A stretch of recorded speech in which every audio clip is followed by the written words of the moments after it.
गोष्टीमुळे त्या बाळामध्ये काहीतरी जास्त येईल. जसं की बघा कुठल्या कुठल्या बाळामध्ये 5 बोटांऐवजी 6 बोटं असतात, तर त्यावेळेस काहीतरी ऍड झालेलं आहे त्या जागेवर. तर ते सगळं कशामुळे होतं, जेनेटिक डिसऑर्डर्समुळे होत असतं. आपण काल त्याची कारण बघितलेत. कारण काय बघितलं आपण, एक तर जीन वाढलाय, जीन इज इन्क्रीज्ड, डिक्रीज्ड असेल, किंवा डिलीट झाले, किंवा ऍड झाले, किंवा ट्रान्सलोकेशन ऑफ जीन झाले. ट्रान्सलोकेशन ऑफ जीन म्हणजे काय रे, एक जीन दुसऱ्या जागेवर गेलंय. मी खालच्या पेरमध्ये, खालच्या आर्ममध्ये दाखवतो बघा काल, हिथलं जीन उचलून वरती गेलं, त्याचं ट्रान्सलोकेशन झालं, त्याने जागा बदलली. जर जागा बदलली जीनने, तर त्याला आपण म्हणतो ट्रान्सलोकेशन ऑफ जीन. आणि ट्रान्सलोकेशन ऑफ जीनलाच आपण म्हणत असतो म्युटेशन. काय म्हणत असतो, म्युटेशन. ह्याच्यामध्ये काल एक्झाम्पल्स बघितलेत. कोणते कोणते एक्झाम्पल्स बघितलेत बघा बरं. हे आहे क्लेफ्ट लिप. क्लेफ्ट लिप म्हणजे काही लोकांचं तुम्ही बघितलं असेल की वरचा जो काय वरचा लिप आहे, अपर लिप, तो कट झालेला असतो. मग तुला आपण त्याला म्हणतो ग्रहणातलं बाळ आहे. सगळेजण म्हणतात की ग्रहणामध्ये बसल्या बसल्या हालचाल केली की त्यानंतर तसं ते बाळ तयार होतं. त्या बाळाचा वरचा जे ओठ असतो तो ओठ चिरलेला असतो, त्याला आपण म्हणतो क्लेफ्ट लिप. म्हणजे डॉक्टर काय करतात, डॉक्टर ते बाळ जन्मलं की त्याला शिवतात, आणि त्यानंतर ते आपल्या जागेवरती चिरलेला ओठ दिसतो. तो कोणता डिसऑर्डर आहे, तो आहे क्लेफ्ट लिप. परत आहे अल्बिनिझम. काल मी तुम्हाला एक व्हिडिओ दाखवला होता, तो व्हिडिओ होता भोरे नाही कोणता, भोऱ्या. तर तो अल्बिनिझम वाला होता. त्याने एक स्पीच दिलं बघा काल. मला सगळे म्हणले तू वर्गामध्ये मुख्यमंत्री हो, काहीतरी मॉनिटर हो, तुला मी मतदान देतो. बिस्किट पुढे खाऊ घातले, मटण खाऊ घातलं, आणि मला 4च मतदान पडले म्हणलं. ते अल्बिनिझम वाला एक्झाम्पल. म्हणजे इंडियामधलंच आहे, पण दिसतंय कसं फॉरेन सारखं. तर ते काय आहे, अल्बिनिझम आहे. पण ते फिजिओलॉजिकल डिसऑर्डर्स आहेत, शरीराच्या आतमध्ये काहीतरी बदल झालेले आहेत. कोणते कोणते, जसे की सिकल सेल ॲनिमिया. म्हणजे ह्या केसमध्ये जी काय आपली आरबीसी आहे, त्या आरबीसीला सिकल सारखा शेप येणार आहे. सिकल सारखा म्हणजे काय, खुरप, त्या खुरप्यासारखा शेप येणार आहे. परत आहे हिमोफिलिया. हिमोफिलिया एक असा डिसऑर्डर आहे, जो डिसऑर्डर ज्याला असतो का, त्याचं ब्लड लवकर क्लॉट होत नाही. जसे की अमिताभ बच्चन, तुम्हाला काल म्हणलेलं मी. अमिताभ बच्चन एका पिक्चरच्या शूटमध्ये थोडासा जखमी झाला होता, तर त्याला डायरेक्ट ऍडमिट करावं लागलं होतं. का बरं, कारण त्याचं रक्त जे होतं ते लवकर क्लॉट झालंच नाही. क्लॉट होणं म्हणजे साकाळणं. जर रक्त क्लॉट झालं नाही तर ते पूर्णपणे वाहून जातं. तसं झालं तर तो डिसीज कोणता आहे, हिमोफिलिया. ह्या डिसऑर्डरमध्ये ब्लड जे आहे ते लवकर क्लॉट होत नाही. ठीक आहे, हे बघितलं. त्यानंतर आपण हे पण एक गोष्ट बघितली की आपल्या ह्युमन्समध्ये देर आर 46 क्रोमोझोम्स, आणि त्याच्या जोड्या केल्या, त्या जोड्या किती असतात, 23 पेअर्स. हे आपल्याला क्रोमोझोम दिसतात कधी, दिसतात आपल्याला सेल डिव्हिजनच्या वेळेस. म्हणजे एक सेल ज्यावेळेस 2 होते, एका सेलचे 2 सेल होताना कधी पण आपल्याला क्रोमोझोम्स दिसत असतात. त्या प्रकारे आपल्या इथं 23 क्रोमोझोम्स असतात. प्रत्येक क्रोमोझोमची शेप आणि साईज वेगवेगळी असते, हे पण बघितलं आपण. आणि जे क्रोमोझोम सारखे असतात त्याला आपण काय बोलतो, होमोलोगस. आणि जे वेगळे असतात त्याला आपण काय म्हणतो, हेट्रोलोगस. जर आपण एक्स क्रोमोझोम म्हणतो, एक्स आणि वाय क्रोमोझोम, ह्याला आपण काय म्हणतो रे, दे आर हेट्रोलोगस क्रोमोझोम्स. ते सेम आहेत का रे, नाहीत. होमो असलं की सेम आहेत, आणि हेट्रो म्हणलं की वेगवेगळे आहेत. तर ते आपण फक्त मेल्सच असतात हेट्रोलोगस. फक्त मेल्समध्ये एक्स आणि वाय क्रोमोझोम वेगळे असतात. हा, तर they are 2 sets of chromosome. 2 set आहेत क्रोमोझोमचे. कोणते कोणते, एक क्रोमोझोमची सेट असते ॲटोझोम्स. एक कोणते असते, ॲटोझोम्स. आणि बाकीचे बघा दुसरे कुठले असते, ॲलोझोम्स. ह्या जागेवर हे जे 22 क्रोमोझोम्स आहेत, हा एक सेट सेपरेट आहे, आणि 23 चा तो एक सेपरेट आहे. हे 22 जे आहेत, ते 22 ला आपण काय म्हणतो, ऑटोझोम्स. आणि शेवटचं जे आहे 23 नंबरचं, हे 2 पेअर्स आहेत बघा, ह्याला आपण म्हणत असतो सेक्स क्रोमोझोम्स किंवा ॲलोझोम्स. ठीक आहे, एवढं काल बघितलं आपण. त्यानंतर आपण डिसऑर्डर्स बघायला सुरू केलं तर क्रोमोझोमल ॲबनॉर्मॅलिटीज मध्ये. त्यातलं पहिलं एक्झाम्पल आपण काय बघितलं, डाऊन सिंड्रोम. आता आपल्याला काय सांगितलंय की देर आर 46 क्रोमोझोम्स, पण ह्या केसमध्ये एक क्रोमोझोम ऍड झालंय बघा इथं बघा, 46 + 1. म्हणजे ह्यावेळेस क्रोमोझोम्स किती आहेत, देर आर 47 क्रोमोझोम्स. 47 क्रोमोझोम्स असले म्हणजे काहीतरी घोटाळा झालाय. हा जो मनुष्य असेल त्या मनुष्याच्या अंगामध्ये काहीतरी घोटाळा आहे. मग तो कोणत्या प्रकारचा घोटाळा आहे बघा, हे 46 + 1 आहे, पण एक एक्स्ट्रा कॉपी आली आहे, एक एक्स्ट्रा क्रोमोझोम आलाय. तो कुठं आलाय, तो क्रोमोझोम आलाय 21st क्रोमोझोमवर.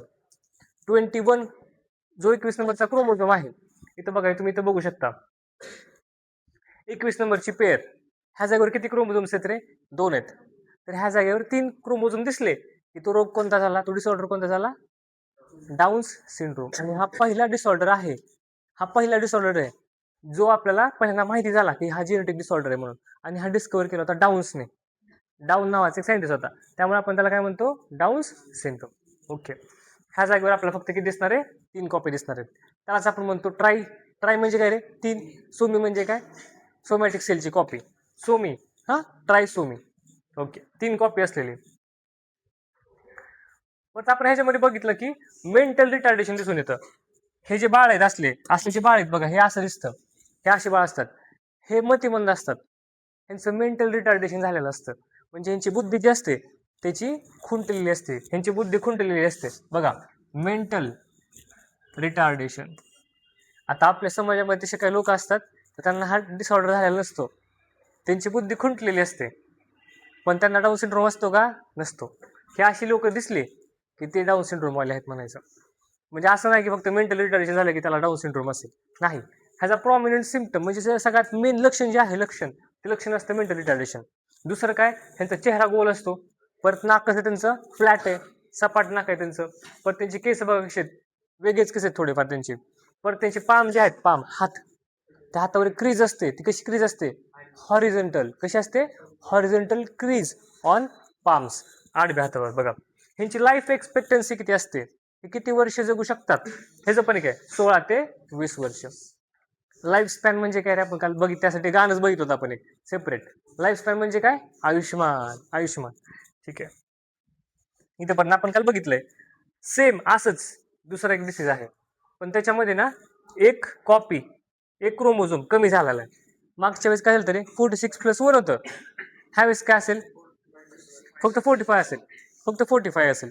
ह्यामध्ये 46 क्रोमोझोम असतील किंवा 47 नसतील, तिथे किती असतील? 45. बघा हा जगावर बघा, टर्नर्स सिंड्रोम, ह्याचं नाव काय आहे? Turners syndrome. हा 2 नंबरचा डिसऑर्डर आहे, जो जेनेटिक डिसऑर्डर म्हणून आपल्याला माहिती झाला होता, डिस्कवर केला होता आपण.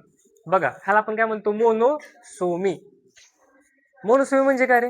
एक मोनो आणि सोमी, सोमॅटिक सेलची एकच कॉपी आहे. ट्रायसोमी म्हणजे काय? 3 सोमी. सोमॅटिक सेलची किती कॉपी होत्या? 3 कॉपी होत्या. ह्या जागेवर किती आहेत रे? सोमॅटिक सेल नाही, सोमॅटिक क्रोमोझोम. तर हे मोनोसोमी आहे, म्हणजे ह्या जागेवर फक्त एकच क्रोमोझोम. पण तो कोणता आहे? X chromosome. मी तुम्हाला सांगितलं की एक्स क्रोमोझोम मेलमध्ये पण असतो, फिमेलमध्ये पण असतो. 23 नंबरच्या क्रोमोझोम मध्ये कोण कोण असतं? X and Y, x x. तर हे बघा ह्यांच्या केसमध्ये 23 नंबरचा जो काय क्रोमोझोमची पेअर आहे, 23 नंबरची क्रोमोझोमची पेअर, त्यामध्ये फक्त एकच आहे, तो कोणता आहे? एक्स. म्हणजे तुम्ही एक्स पण गायब झालाय आणि वाय पण गायब झालाय. समजलं का? बघा मी काय सांगतोय, हे काय आहे? Monosomy of X chromosome. एकच कॉपी आहे एक्स क्रोमोझोमची. इथं बघा चार्ट बघूयात आपण, चार्ट 23 नंबर. इथे किती लागतं बघा? एक एक्स, एक एक्स, एक एक्स, एक वाय, असे क्रोमोझोम पाहिजे. ऑर मध्ये ना हे एक्स एक्स दिसतंय म्हणजे हे बाईचं आहे, फिमेलचं आहे. हे पलीकडे साईडला एक्स आणि वाय म्हणजे हा कुणाचा आहे? सेट मेलचा आहे. तर आता जो आपण टर्नर सिंड्रोम बघतोय त्याला मोनोसोमी म्हणलो आपण, monosomy of X chromosome. Monosomy म्हणजे काय? एकटाच आहे. कोण? X chromosome. एक्स क्रोमोझोम एकटाच पडलाय, त्याला जोडीदारच नाही. जर हा क्रोमोझोम आपण गायब केला तर किती क्रोमोझोम होतील रे?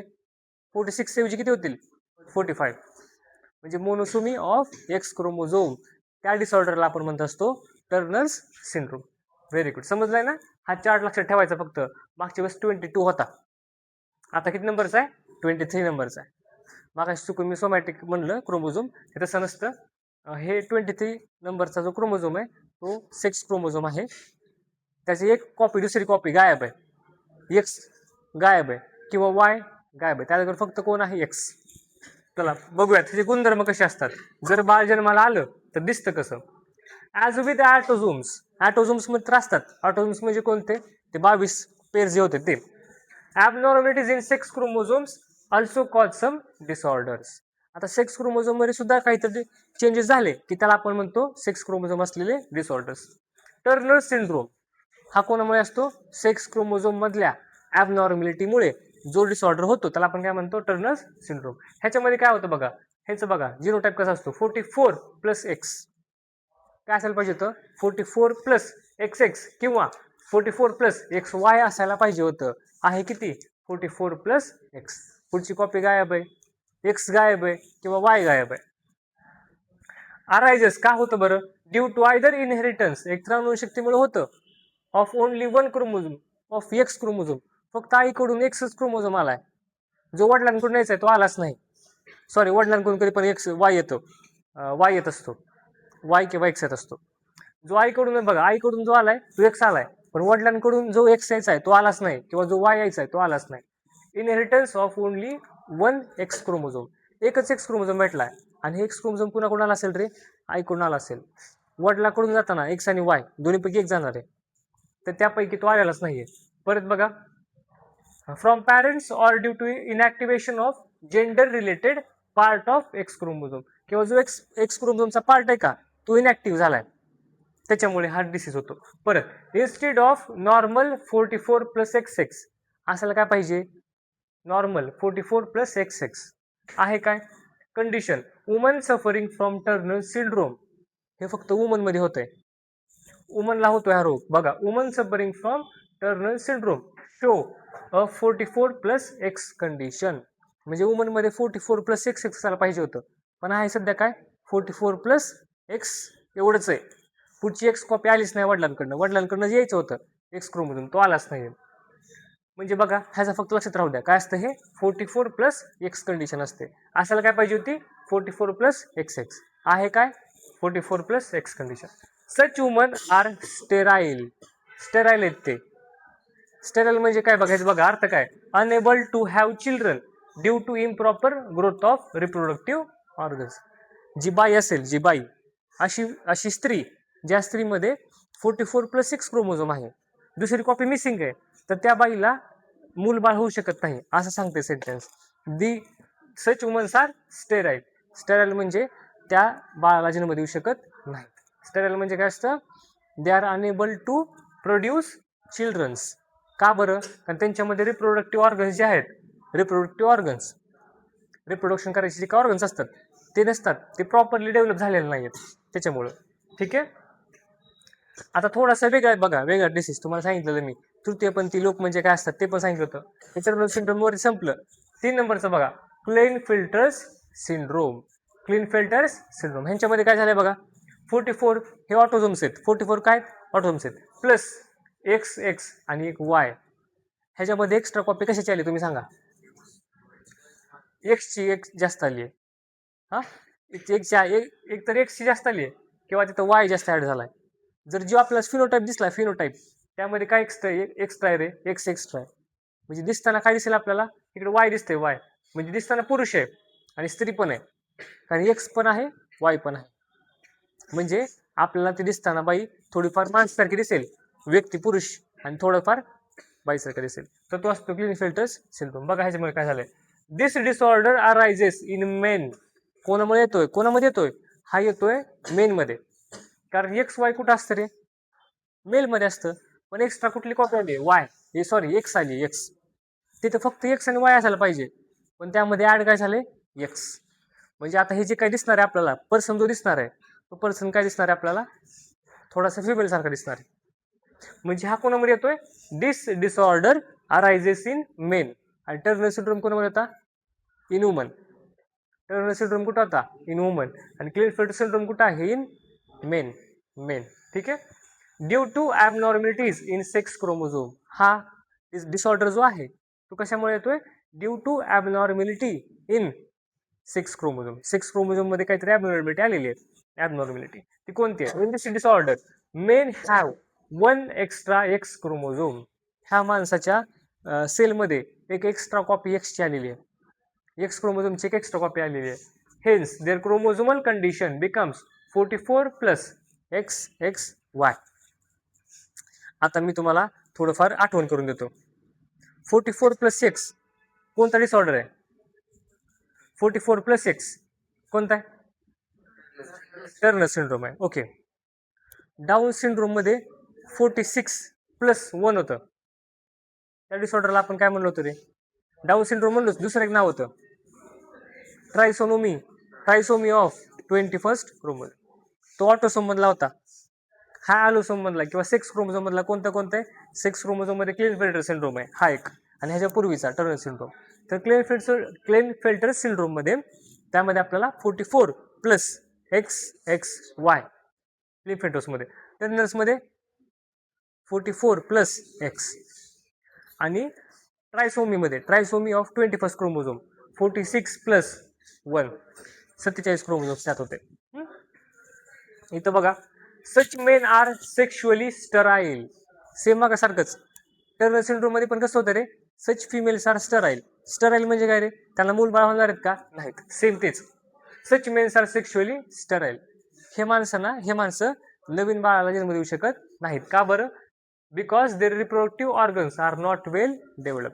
त्यांच्यामधले रिप्रोडक्टिव्ह ऑर्गन्स जे असतात ते पूर्णपणे विकसित झालेले नाहीत. त्यामुळे हे जे पुरुष आहेत ते पुरुष स्टेराईल असतात. ते नवीन बाळाला जन्म देऊ शकत नाहीत. हे समजलं. हे होते क्रोमोझोमल डिसऑर्डर्स, क्रोमोझोमल ॲबनॉर्मॅलिटीज. समजते का? 3 बघितलेत. ह्याच्या पुढचे आपण पुढे बघणार आहे. एकदा रिकॅप करूयात. क्रोमोझोमल ॲबनॉर्मॅलिटीज म्हणजे काय असतात? ह्या क्रोमोझोम मध्ये काहीतरी घोटाळा झाला, एखादा जीन ऍड झाला, एखादा जीन लॉस झाला, किंवा ते जीन उठून दुसरीकडे गेलं, ह्या सगळ्या गोष्टीमुळे क्रोमोझोमल डिसऑर्डर्स किंवा क्रोमोझोमल ॲबनॉर्मॅलिटीज होत असतात. नॉर्मल आणि ॲबनॉर्मल तुम्हाला फरक समजला असेल. नॉर्मल म्हणजे काय असतं? सर्वसाधारण. आणि ॲबनॉर्मल मध्ये काहीतरी विचित्र झाले, काहीतरी वेगळं झालेलं आहे. मग क्रोमोझोम मध्ये थोडेफार चेंजेस झाले की पूर्ण शारीरिक बदल होतात, किंवा शरीराच्या आतमध्ये पण काहीतरी बदल होतात.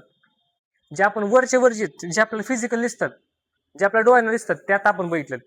पण आता बघा, डाऊन सिंड्रोम होता, त्यातला तो आपण जो व्यक्ती होता, तो ते काय जे काय बाळ होतं ते आपण बाळाला लगेच ओळखलं. का बरं? त्याचं पूर्ण शरीर बदललं होतं. गोल चेहरा, चपटं नाक, त्याचे केस थोडेफार वेगळे होते. परत त्याचे हात बारीक होते, हात शॉर्ट होते, त्याचे फिंगर्स छोटे होते, त्याच्या हातावर एक आडवी रेष होती, तो मतिमंद होता, त्याच्या चेहऱ्यातून सारखं ओठातून सारखी लाल टपकायची, त्याचा चेहरा उघडा असतो, असा असतो. ठीक आहे. एवढं तर बघितलं आपण. पण त्यानंतर आलं टर्नर सिंड्रोम. टर्नर सिंड्रोम मध्ये 44+ काय होतं? एक्स होतं. ते monosomy of X chromosome. X क्रोमोझोमला त्याचा पुढचा पार्टनर, त्याची पेर भेटलीच नाही, म्हणून तो काय झाला? Monosomy of chromosome. त्या डिसीजला आपण काय म्हणलो? Turner syndrome. हा कोणामध्ये होत असतो? मुलांमध्ये का मुलींमध्ये? मुलींमध्ये, म्हणजे फिमेल्स मध्ये होत असतो. आणि ह्या फिमेल्स काय असणार आहेत? इनफर्टाईल किंवा स्टेराईल असतात. Do not produce childrens. का बरं? Due to reproductive organs are not well develop झालेले नाही त्यांच्या रिप्रोडक्टिव्ह ऑर्गन्स. परत सेम आपण क्लेनफेल्टर सिंड्रोम माणसांमध्ये होणार आहे काहीतरी. माणसांमध्ये एक एक्स्ट्रा कॉपी बघा, एक्स काय ह्याची आली? एक्सची एक्स्ट्रा कॉपी आली. एक्स वाय असायला पाहिजे माणसांमध्ये. मी तुम्हाला सांगितलं होतं एक्स वाय. त्यात तिथं आलंय का आता? 44+ XXY ही कॉपी त्यामध्ये आलेली आहे. मग जर असं असेल तर तो रोग कोणता आहे? डिसऑर्डर कोणता आहे? क्लिनफेल्टर सिंड्रोम. तर ह्याच्यामध्ये बघा, तो पुरुषच आहे, पण थोडाफार त्यामध्ये एक्स क्रोमोझोम जास्त पडलाय ना. एक्स क्रोमोझोम कोणाची ओळख आहे रे? फिमेल्सची. कोणाची ओळख आहे? फिमेल. त्यामध्ये एक एक्स्ट्रा क्रोमोझोम आलाय, XX2 आलेत, डॉमिनंट झाला थोडाफार तिथं तो. त्यामुळे आता जो काय आपल्याला शरीर दिसणार आहे, ते शरीर थोडंफार आपल्याला स्त्रीसारखं दिसतं, थोडंफार दिसतं. म्हणजे पुरुषच आहे, पण थोडं शरीर त्याचं फिमेल सारखं असतं, ज्याला आपण सगळे तृतीयपंथी म्हणतो. तर ते त्यांचं जर लग्न केलं तर त्यांना मुलं बाळ होत नाहीत. त्यामुळे आपण इथं काय शब्द वापरलाय? They are sterile. शब्द कोणता आहे? Sterile. Do not produce children. Produce children because of improper development of reproductive organs. Very good. ह्याच्यावर 3 मार्कला प्रश्न पडतात. ऑब्जेक्टिव्ह मध्ये पण पडतो आणि सेपरेट पण पडतो, फक्त जुळवायच्या. मोनोसोमी म्हणजे काय? ट्रायसोमी म्हणजे काय? हे सगळं. ठीक आहे. चला थांबवा.